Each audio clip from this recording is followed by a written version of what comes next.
educative video of exoscopic microsurgical management of large lumbar schwannoma. This 23 years lady presented with backache, radiating down both the lower limbs, progressive difficulty in walking of 3 months, confined to wheelchair with urinary complaints, retention with overflow. Examination shows spastic paraparesis 3 by 5, distal more than proximal with the distended bladder.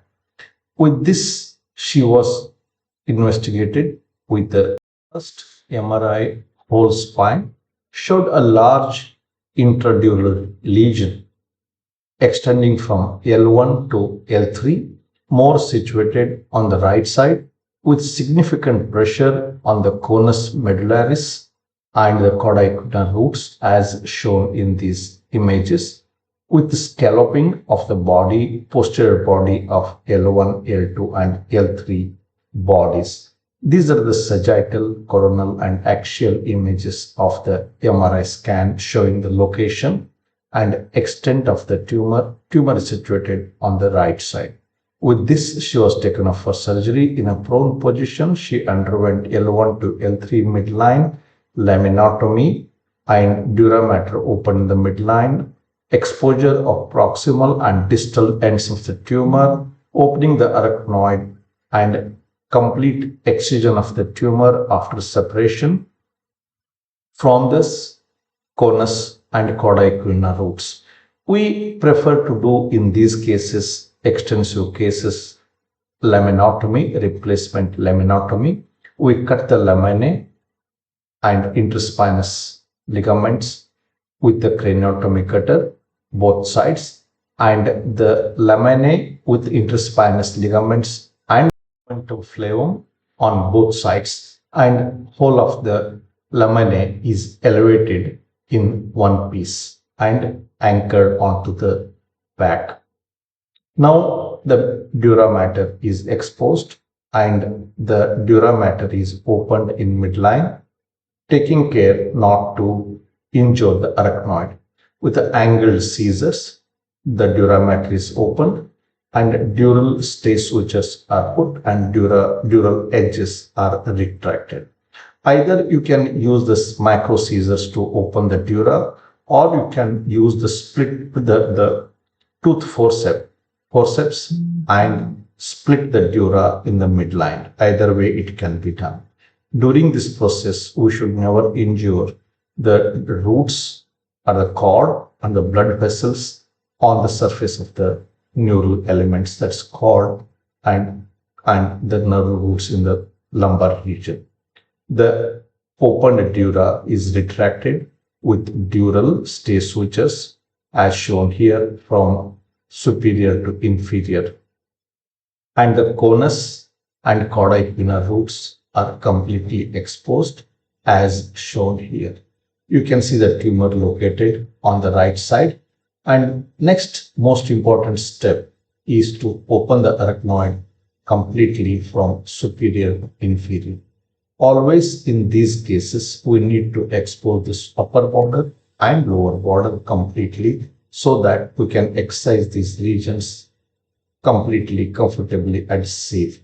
The arachnoid is open and you can see the tumor located there, the grayish tumor with high vascularity on the surface and significant pressure on the conus medullaris and the cauda equina roots, which are shifted towards the left side. That is, the arachnoid on the lower end of the tumor is open and exposed completely till the lower end as shown.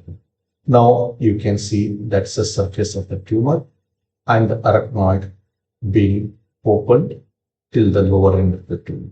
These lesions, unless you open the arachnoid completely, we cannot excise these lesions because these lesions are always intra-arachnoid.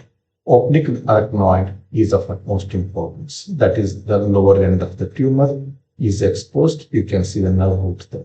That is the arachnoid on the lower end, which is opened completely, and cauda equina roots are separated. Once that is done, now the tumor is gently in the arachnoidal plane, is separated all along its length from inferior to superior from the podicna nerve roots in the arachnoidal plane. This helps in the separation of the tumor from the nerve roots and the conus region and separates the tumor. In these tumors, we, for the last about 2 decades, we prefer to take out these lesions in one piece or in total rather than debulking, decompressing the tumors, because many a times these tumors are highly vascular, and once you open these tumors, they start bleeding. Now we keep coagulating the surface of the tumor from the blood vessels. That helps in having the devascularization, and again to some extent it helps to shrink the tumor, and the tumor neural border can be delineated well. Now you see we have separated the superior part all of the tumor, and gently we are mobilizing. As I mentioned to you earlier, these tumors, let it be any size, we prefer to excise them in one piece. That helps in prevention of blood loss, injury to the surrounding cord and nerve roots. Now you see the upper pole of the tumor, upper part of the tumor we have separated and extracted inside the arachnoidal plane completely in one piece from the conus and the caudate nerves. Now see how easily and simply this tumor gets separated from the neural elements. These tumors will have only one nerve root, that is the parent root or the mother root, from where they originate, and we need to identify this very clearly. There will be transitory roots all around this tumor 360 degrees, which may be adherent to the tumor and look like a mother root. We need to identify them and understand them and separate them. Only the mother root, proximal and distal, needs to be sacrificed because these roots are already non-functional because of the tumor.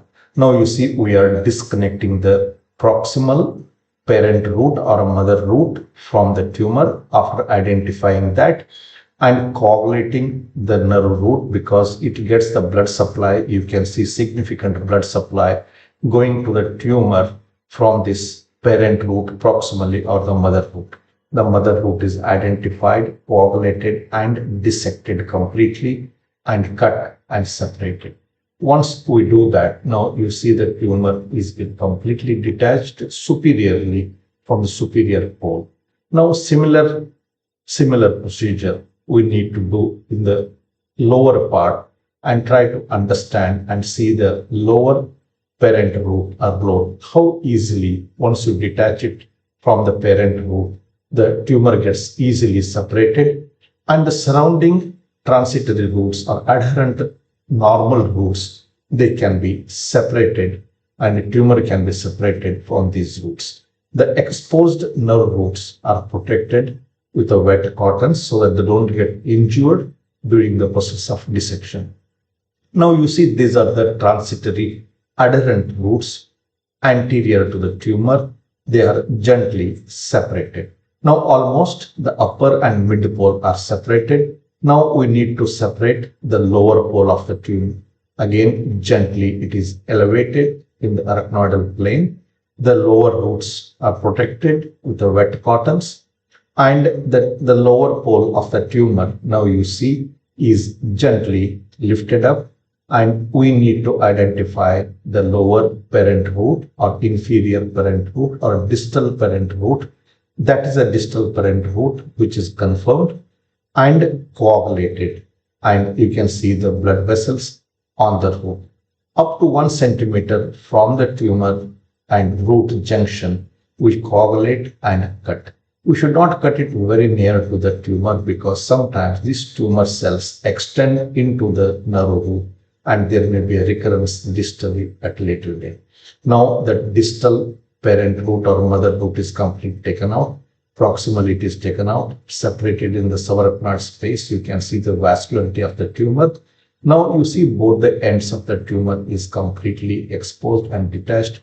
The whole tumor in one piece totally can be extracted without touching the nerve roots or injuring the nerve roots and the spinal cord or the conus medullaris. Completely the whole tumor is taken out. At this juncture, the possibilities are either an ependymoma or a schwannoma. Whatever it is, we need to take out completely without any remnant tumor behind. Now you can see the conus medullaris, filum terminale, and that's the proximal mother root from which the tumor was originating. That is the proximal parent root, which is again coagulated to achieve hemostasis because it will be highly vascular. As much as possible, we need to coagulate that and prevent postoperative bleeding subsequently. Now you can see all the nerve roots are very well preserved. Distally, the whole tumor is taken out. That's a distal part of the cauda equina roots, and they are very well preserved and protected. And all the nerve roots are very well preserved and protected. They are brought back and put into the midline because tumor has already separated them. Gently, they are brought back and kept in the midline. Once that is done, the roots and the conus are covered with the wet cotton so that during the process of dural closure, we don't injure. The dural stay sutures are removed, and we prefer to close the dura either with 4-0 or 5-0 ethylon with the continuous sutures. Only the edge of the dura mater is taken into stitch, and all along the length with running sutures dura mater is closed as shown here. Now during the dural closure, the protecting the nerve roots and the cord and the conus is of utmost importance. We should not injure the surface of this. The placing the cotton helps us to achieve this. The dura mater is closed completely with the running sutures, and the laminotomy which we had conducted is brought back and replaced, and it is fixed with either a vicryl or ethylon on both sides. This is the complete coverage of the dura mater, and this laminotomy part is brought back and placed, and it is sutured on both sides from the muscles and the laminae and fixed properly so that it doesn't move. This is the fixation of laminotomy. This is a gross specimen, the size of the tumor 6 centimeters by 3 centimeters. Postoperatively on day 4, her power improved and she started walking perfectly normal, power 5/5. She could stand on each legs, and bladder function improved. This is the histology confirming the neurofibroma. That's our neuroanesthesia team, treating physician and neurorehab team. Our presence online with more than 615 microsurgical endoscopic navigation guided educative neurosurgical operative procedural videos on our YouTube Neurosurgical Video Atlas. Thank you very much for viewing.